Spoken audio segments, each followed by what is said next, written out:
मगर हम लोग वॉलंटियर करते हैं, मैं खुद वॉलंटियर करता हूं। मैं अपने केसेस उस सूरत में तो कम से कम 15 दिन के लिए अपने जूनियर्स के पास छोड़ के मैं जाने को तैयार हूं यूक्रेन। मुझे भेज दिया जाए। इनकी सरकार में तो किसी मंत्री के पास इतना हिम्मत नहीं नजर आ रही कि यूक्रेन जाके बच्चों को ओवरसी करके वापस लाएं। यहां पे सिर्फ झूठे वादे करेंगे। 20,000 लोग हैं, कितनी फ्लाइट्स इन्होंने बुक की अभी तक, पूछिए जरा इनसे।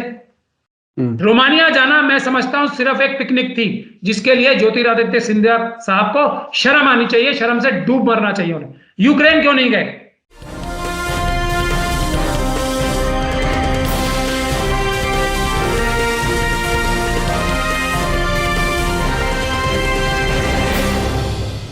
हेलो, नमस्कार, आदाब, सत श्री अकाल और अस्सलाम वालेकुम। मैं हूं मोहम्मद अहमद काज़मी, लेकर आया हूं आपका पसंदीदा कार्यक्रम आपके रूबरू। आज सैटरडे है और आज फिर हम सीनियर वकील महमूद प्राचा साहब से बात करेंगे। पिछले हफ्ते बात नहीं हो सकी थी कुछ मसरूफियत की वजह से, चूंकि बहुत से केसेस में आप मसरूफ रहते हैं और कोशिश हमारी बहरहाल ये रहती है कि हर हफ्ते बात हो जाए तो ज्यादा बेहतर है। अभी जो पूरा देश जिस तरह से देख रहा है कि यूक्रेन से स्टूडेंट्स को लाने में एक तरह से देरी हो रही है, वहां कम से कम 2 भारतीय स्टूडेंट्स के मरने की खबर आ चुकी है, एक स्टूडेंट को गोली लगने की खबर आई है।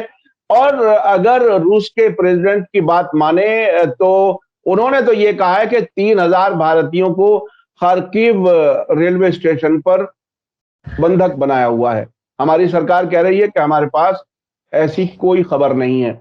इस सब में क्या कुछ है? क्या इसमें भारत सरकार ने अपनी जिम्मेदारी निभाई या अब भी जो कुछ कर रही है वो काफी है? क्या कुछ करना चाहिए? इस पर महमूद प्राचा साहब, वेलकम है आपका। मीडिया स्टार वर्ल्ड को आपने वक्त दिया।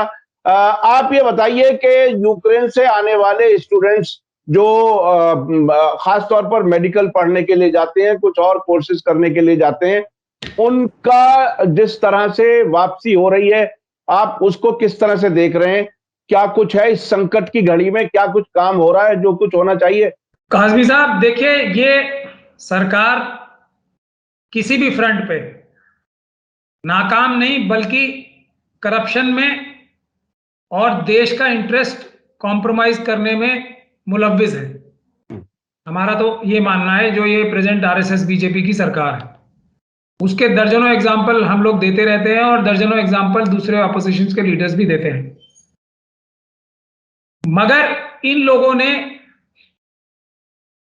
पैसे के बल पे और एक झूठा दुष्प्रचार करके एक तंत्र ऐसा बना लिया है, और आरएसएस की पूरी जो संगठन है जिसे वो सालों साल से बना रहे थे, वो उन्होंने एक ऑर्गेनाइज तरीके से पूरे देश को डराने, दबाने और अपने जो गंदे कारनामे हैं वो छुपाने के लिए इस आर्मी को, आरएसएस की इस्तेमाल किया जा रहा है।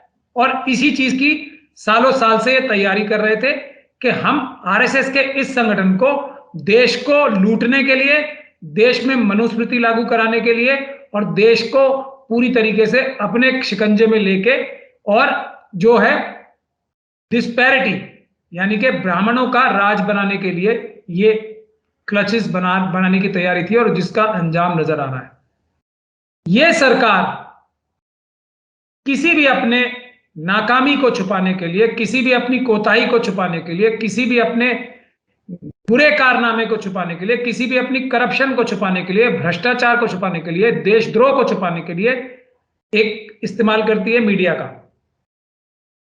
और दूसरा अपने जो संगठन है जिसको ये बहुत ही फक्र से बताते हैं, और वो संगठन को सरकारी जो पैसे हैं वो उसमें डालकर संगठन के लोगों से, जो एक तरह से पेड इनके वर्कर्स हैं पूरे देश में, अलग अलग 1 लाख से ज्यादा एनजीओ बताते हैं अपनी, और खुद भी बताते हैं कि बीजेपी की देश की सबसे बड़ा संगठन है, देश का, दुनिया का पॉलिटिकल संगठन है। आरएसएस भी एक दुनिया का सबसे बड़े संगठनों में से एक संगठन, ऐसा बताते हैं। तो उनको पैसे दिए जाते हैं रेगुलरली इनके कार्यकर्ताओं को। जो पन्ना अध्यक्ष होता है, जैसे बूथ भी नहीं, बूथ के भी अंडर एक पन्ना अध्यक्ष होता है, उससे ये एक माहौल तैयार कराने के लिए काम करते हैं। और उसका लेटेस्ट एग्जांपल है कि इस सरकार को, इस हमारे विदेश मंत्री को, प्रधानमंत्री साहब को, देखिए कम से कम शर्म नहीं आती तो दुख तो होना चाहिए। और इसके बावजूद भी इनकी जो मीडिया है, क्रिमिनल मीडिया जिसे मैं कहता हूं, जो इनके क्लचेस में है, वो उन बच्चों की गलती बताने को तैयार हो रही है। वो ये कह रहे हैं कि ये लोग वो हैं जो यहां पे क्वालिफाई नहीं कर पाते तो ये इन्हें बाहर जाना पड़ता है। मतलब जो विक्टिम है उसमें कुछ ना कुछ कमी निकालने की कोशिश की जाएगी, कुछ ना कुछ उसी की गलती बताने की कोशिश की जाएगी। ये सिर्फ इसलिए मैं बार बार कहता हूं ना कि आप मुसलमानों के साथ ये काम नहीं होता है, शेड्यूल कास्ट कम्युनिटी के साथ ये काम नहीं हो रहा है।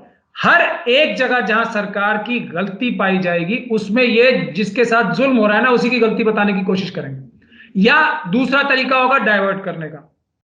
तो प्रधानमंत्री जी अब कह रहे हैं कि इस बात पे नहीं कह रहे कि हमारी सरकार टोटली फेलियर हो गई, और ऐसी रिपोर्टें भी आ रही हैं कि जो दूसरे देशों के लोग थे उन्होंने वक्त पे अपना एक्शन करके अपने नागरिकों को निकाल लिया। इतने दिन से अमेरिका भी, यूरोपियन कंट्रीज भी, नाटो कंट्रीज भी, यूएन भी इस बात की वार्निंग दे रही थी कि जो रशिया जो है ये लड़ाई शुरू होने वाली है वहां पे। इतने दिन से हम देख रहे हैं, मगर सरकार को तो कोई काम नहीं है। सरकार को तो इस तरह काम है कि किस तरीके से देश में पैसा लूटा जाए, देश के और इलेक्शन में किस तरह से लोगों को बेवकूफ बनाया जाए। पूरी ताकत तो सरकार ने झोंक रखी थी अपनी करप्शन में, और यूपी और दूसरी जगहों पे जहां इलेक्शन हो रहा है उसमें। ये बच्चे मर जाएं या जी जाएं उससे इन्हें कुछ ना लेना देना है, और उसका रास्ता इनके पास है ही कि उन्हीं की बदनामी करेंगे। पहले तो उन्हीं की जैसे कोई गलती थी, और दूसरा प्रधानमंत्री जी ने बोला कि जो प्राइवेट कंपनीज हैं वो जो है मेडिकल कॉलेज खोलें। मतलब आपदा में जो अपॉर्चुनिटी ढूंढने का काम है ना, यहां भी अपने जो बिजनेसमैन दोस्त हैं उनको बता दिया जी ये जो मुसीबत आ गई है इसमें भी तुम अपना काम शुरू कर दो। तो ये इनका चाल चरित्र और चेहरा है। इसीलिए जब तक इस देश से आरएसएस, बीजेपी के असली चेहरे को बेनकाब नहीं किया जाएगा, इस देश में कोई काम ठीक से नहीं हो सकता। और ये देश जो है नीचे और नीचे जाया जा रहा है, बावजूद इसके कि हमारा देश दुनिया का सबसे ताकतवर देश हो सकता है। मैं इसे ऐसे देखता हूं। अच्छा, मोदी जी तो इस हद तक कह रहे हैं कि सब अब से पहले की जो सरकारें थी उनके निकम्मेपन की वजह से विदेशों में बच्चों को जाना पड़ रहा है पढ़ने के लिए।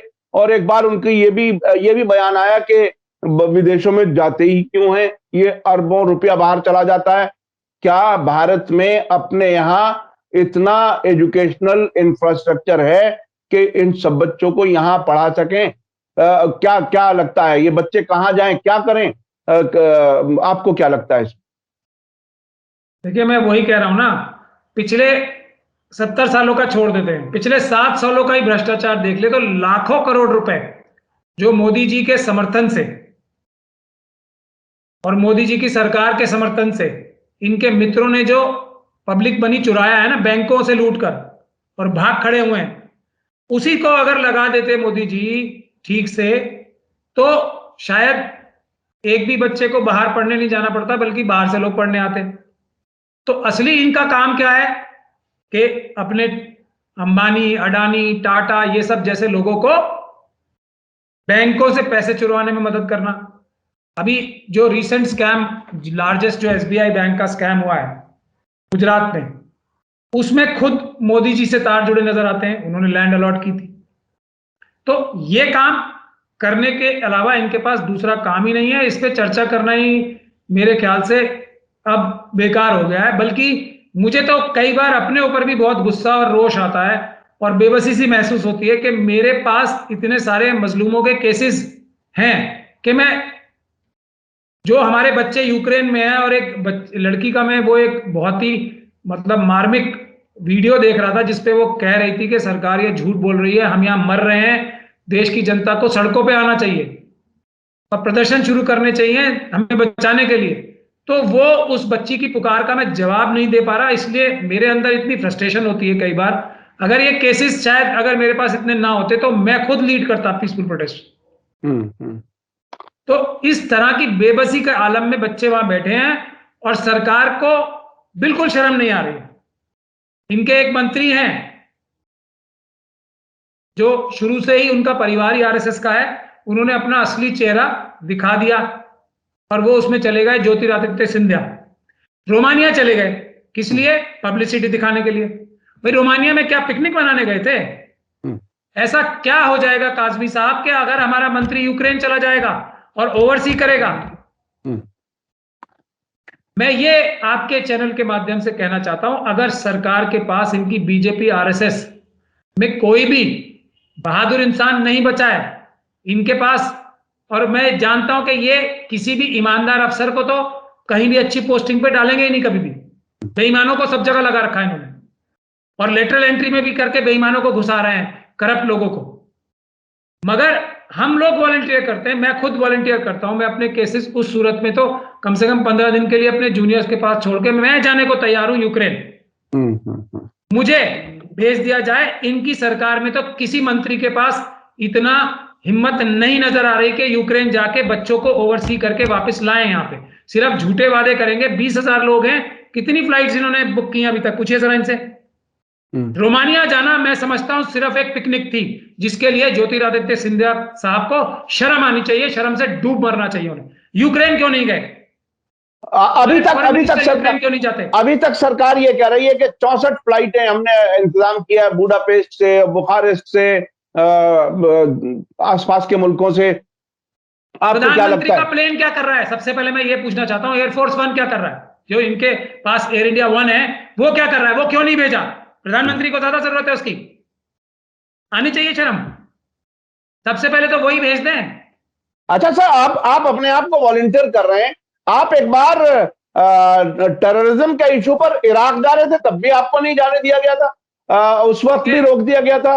आपको तो वो कहीं जाने ही नहीं देना चाहते, ऐसा लगता है। आपको क्या लगता है कि अब आपको भेज देंगे वॉलंटियर करने से?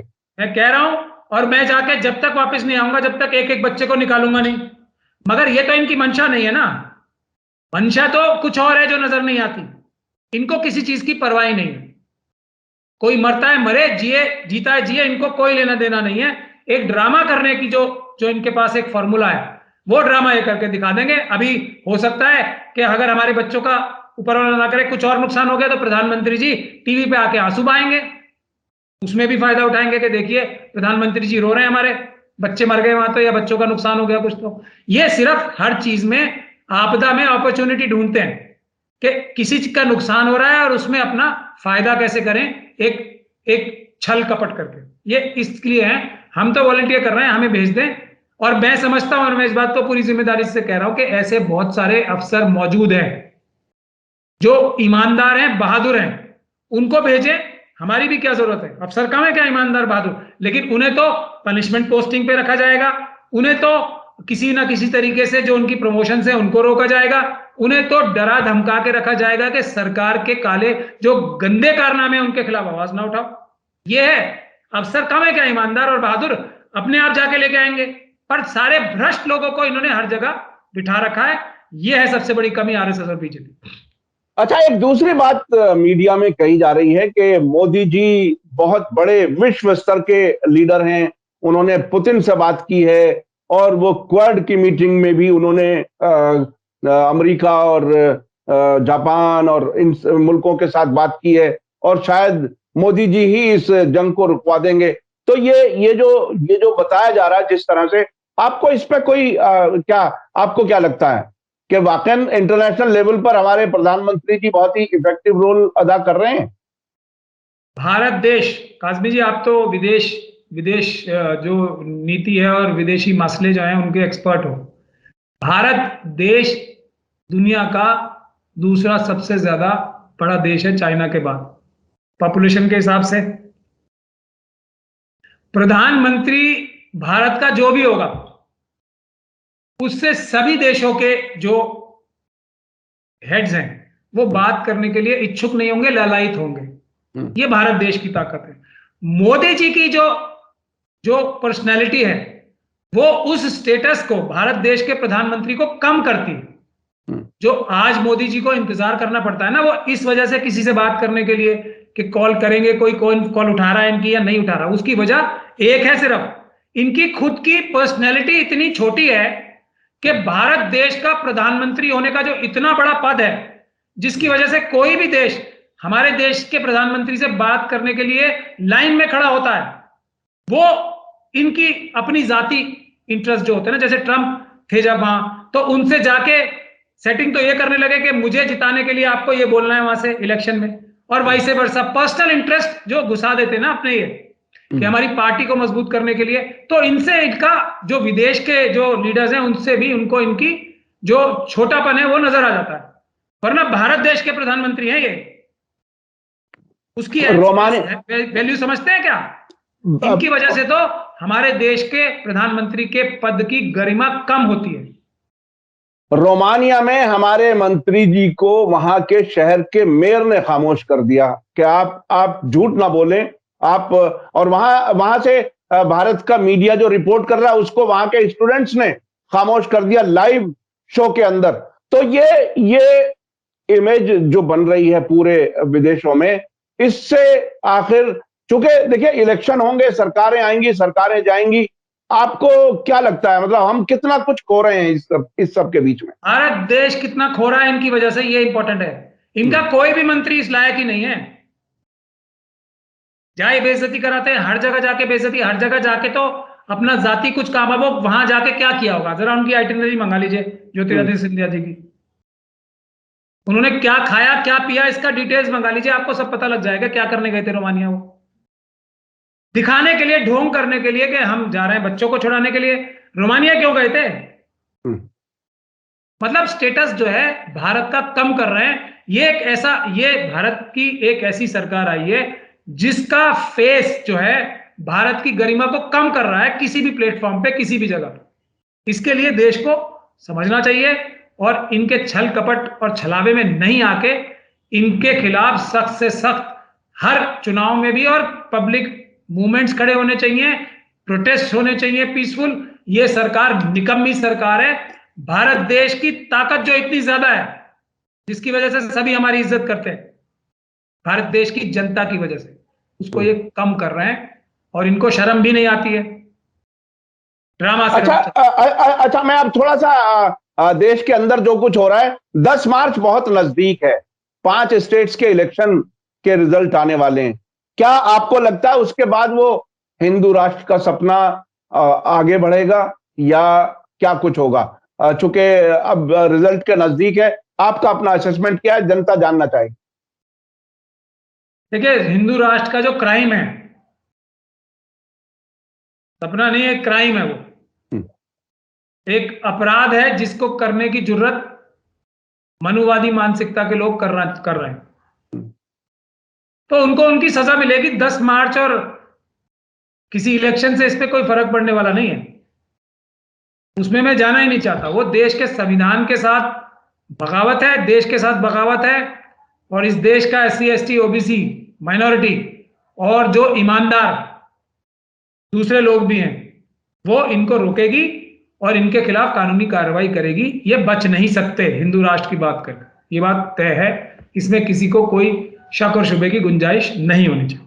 अच्छा, अब आखिर में थोड़ा सा बताइए कि जो कुछ यूक्रेन जंग के दौरान भारतीय जो वहां पर हैं उनके साथ जो कुछ भी ये सरकार कर रही है, उसका नतीजे के तौर पर लोगों को क्या कुछ कहना चाहेंगे? आपका एक मुख्तसर एक तरह से ऑब्जर्वेशन जरा बता दीजिए, और आने वाले वक्त में क्या कुछ लोग करें, कैसे करें, सरकार पर भरोसा करें। आखिर विदेशों में जाते हैं, वहां अपनी एम्बेसी पर एक भरोसा होता है।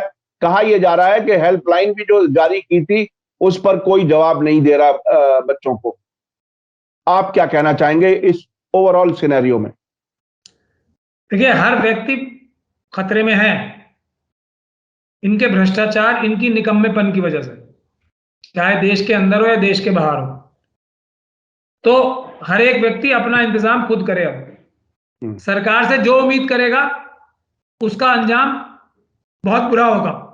कोरोना के जो पेशेंट्स थे उन्होंने देख लिया, जो देश के किसान हैं उन्होंने देख लिया, जो डिमोनेटाइजेशन के दौरान पूरे देश के साथ इन्होंने किया है वो सब ने देख लिया, जो बेरोजगार हैं, जो बढ़ते हुए बेरोजगार हैं उन्होंने देख लिया। तो ये तो ऐसी बात है, मगर ऐसा नहीं है कि देश में ताकत नहीं है, ऐसा नहीं है कि देश में ईमानदार अफसर नहीं है जो देश को ठीक से चलाएंगे। ये लोग गलत हैं, आरएसएस और बीजेपी के लोग गलत हैं। मैं ये नहीं कह रहा कि दूसरे लोग बहुत ज्यादा साफ सुथरे और स्वच्छ छवि के हैं और अच्छा काम करते हैं, मगर इन लोगों ने जितना गड़बड़ किया है हर फ्रंट पे, इनको देश की सत्ता से निकालकर फेंकना बहुत ही आवश्यक है यदि हमारे देश को, हमारे देश के नागरिकों को देश के अंदर या देश के बाहर सुरक्षित रहना है। आज ये मैं बोल रहा हूं आपको, अपने अच्छे अफसर अभी भेज दें, अभी हफ्ते के अंदर अंदर सब स्थिति काबू आ जाएगी। इनकी विदेश नीति तो इनको खुद ही समझ में नहीं आती ना, तो ये मैं बड़ी बात और क्या हमारा स्टैंड होना चाहिए उस पर तो मैं कुछ बोलना ही नहीं चाहता। वो तो पूरी दुनिया देख ही रही है कि किस प्रकार का स्टैंड है हमारे देश का। मैं उस पर कमेंट ही नहीं करना चाहता, बिल्कुल नहीं करना चाहता, क्योंकि उससे हमारे देश की छवि को ही नुकसान होता है। मगर ईमानदार अफसर देश की नीति बनाएंगे तब अच्छा काम होगा। कॉम्पिटेंट लोग और ईमानदार लोग देश में कमी नहीं है। अच्छा, इनके सारे लोगों को हटाकर जो इन्होंने ब्यूरोक्रेट्स बनाए, मैं कह रहा हूं इतना ही कर दिया जाए, इनके सारे लोगों को की पोस्ट से हटा दिया जाए और दूसरे लोग आ जाए, तभी देश जो है आज की स्थिति से बहुत बेहतर स्थिति में चला जाएगा। जो भी व्यक्ति इनके क्लोज है वो भ्रष्ट हो। ये तो कोई नई सरकार ही कर पाएगी। मुझे नहीं लगता कि यही सरकार अपने लोगों को हटाएगी, जिनको आईएएस पास करना भी लाजमी नहीं रहा अपनी मर्जी के लोगों को बिठाने के लिए। लोगों को याद होगा, हमारे दर्शकों को। मैं आखिर में एक बात के कहना चाहूंगा, चूंकि अक्सर जिस तरह से देश बहुत से नए नए उलझनों में उलझता जा रहा है सरकार के कामों की वजह से, जो आप बार बार कहते हैं, आप मिशन सेव कॉन्स्टिट्यूशन के नेशनल कोऑर्डिनेटर हैं, आपका वो ब्रेन चाइल्ड है उसके, और आप हमेशा कहते हैं कि हमारे कॉन्स्टिट्यूशन में बहुत ताकत है, हम उससे अपने आप को, अपने देश को बचा सकते हैं। अब क्या कहना चाहेंगे मिशन सेव कॉन्स्टिट्यूशन में किस तरह से लोग जुड़े? क्योंकि अक्सर ये सवाल करते हैं हमारे जो दर्शक हैं, जो कमेंट्स लिखने वाले हैं, आप थोड़ा सा उसके बारे में बता दीजिए ताकि देश को सही रास्ते पर जाने के लिए कोई फोर्स, कोई ताकत ऐसी बने जो वाकई कुछ काम कर सके। यही तो मन में विचार रख के हमने ये मिशन सेव कॉन्स्टिट्यूशन बनाई थी और हमारी वेबसाइट है www.missionsaveconstitution.com।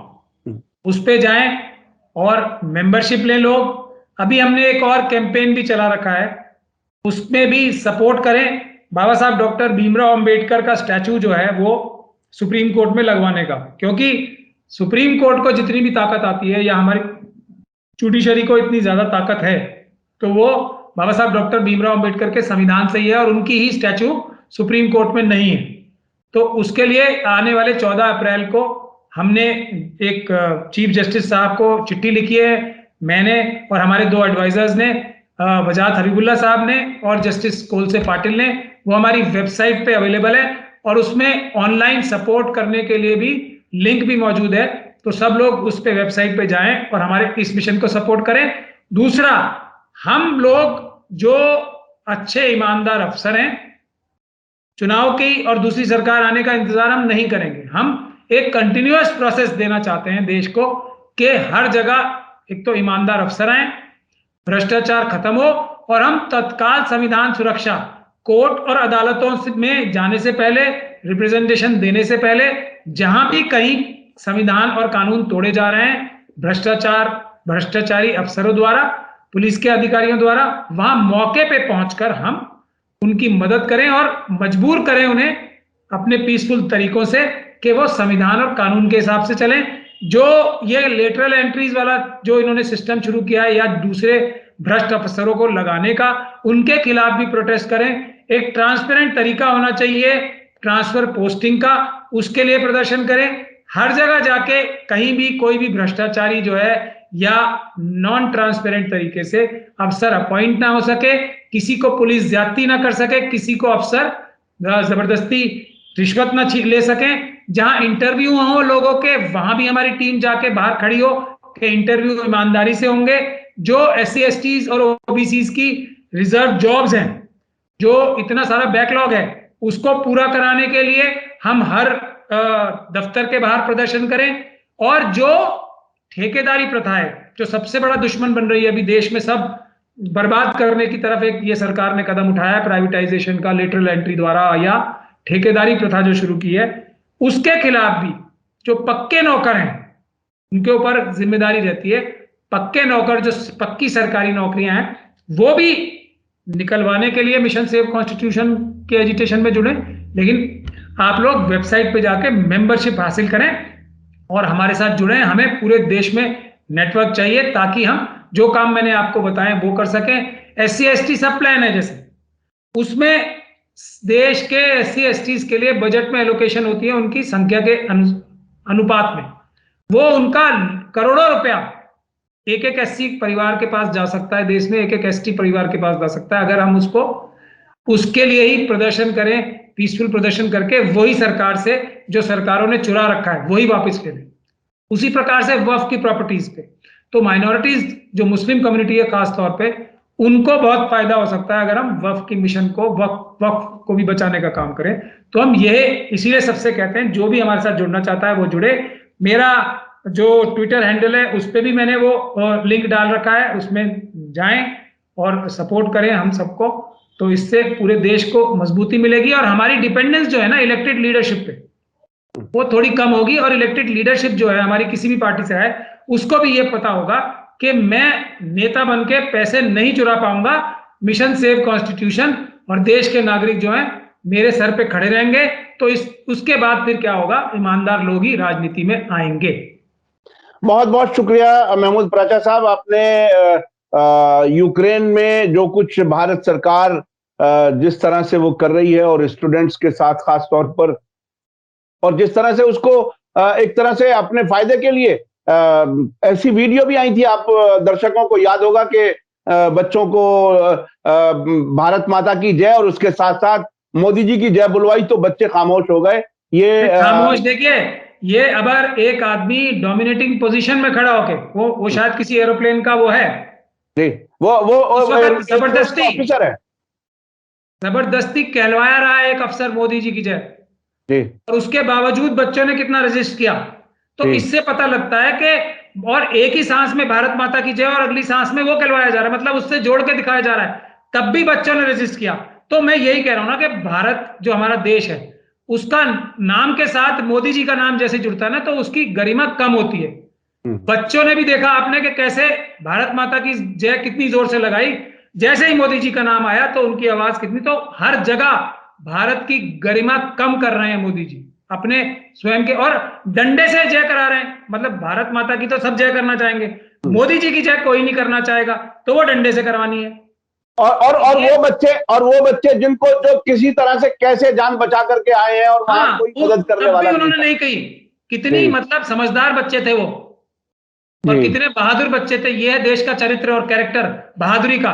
और एक हमारे ये RSS और बीजेपी के मंत्री हैं, रोमानिया जाके आ गए और यहां से टीवी के चैनल के माध्यम से बड़ी बड़ी बातें बोल रहे हैं। वहां जाने के लिए जो है एकदम इनकी जो है नानी मर जाती है या एकदम डर जाते हैं। ये भ्रष्ट लोग हैं। तो बात यही है कि देश के लोगों को वही बहादुरी दिखानी पड़ेगी जो बच्चों ने दिखाई उस प्लेन में। जहां मोदी जी का नाम आए वहां गो बैक। और इन बच्चों ने पूरे देश को एक तरह से सबक भी सिखाया है।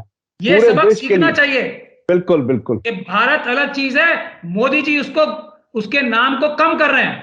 इसलिए मोदी जी का नाम एक भारत के नाम के साथ जोड़ के नहीं देखा जाना चाहिए। जी जी जी, बहुत बहुत शुक्रिया। मैं अपने दर्शकों से इजाजत लेता हूं। सोशल मीडिया पे और बहुत लंबी बात नहीं हो सकती। महमूद प्राचा साहब हमेशा बहुत ही अहम और बहुत ही सटीक अंदाज में अपनी बात रखते हैं। और फिर अगले हफ्ते महमूद प्राचा साहब की खिदमत में हम हाजिर होंगे। इसी के साथ मुझे दीजिए इजाजत। धन्यवाद, शुक्रिया। जय भारत, जय हिंद। मीडिया स्टार वर्ल्ड के और वीडियो देखने के लिए हमारे चैनल को सब्सक्राइब करें और सीधे नोटिफिकेशन पाने के लिए बेल आइकन दबाएं। और अगर हमारी खबर सच्ची और अच्छी लगे तो अपने व्हाट्सएप, इंस्टाग्राम, फेसबुक और ट्विटर अकाउंट पर जरूर शेयर करें।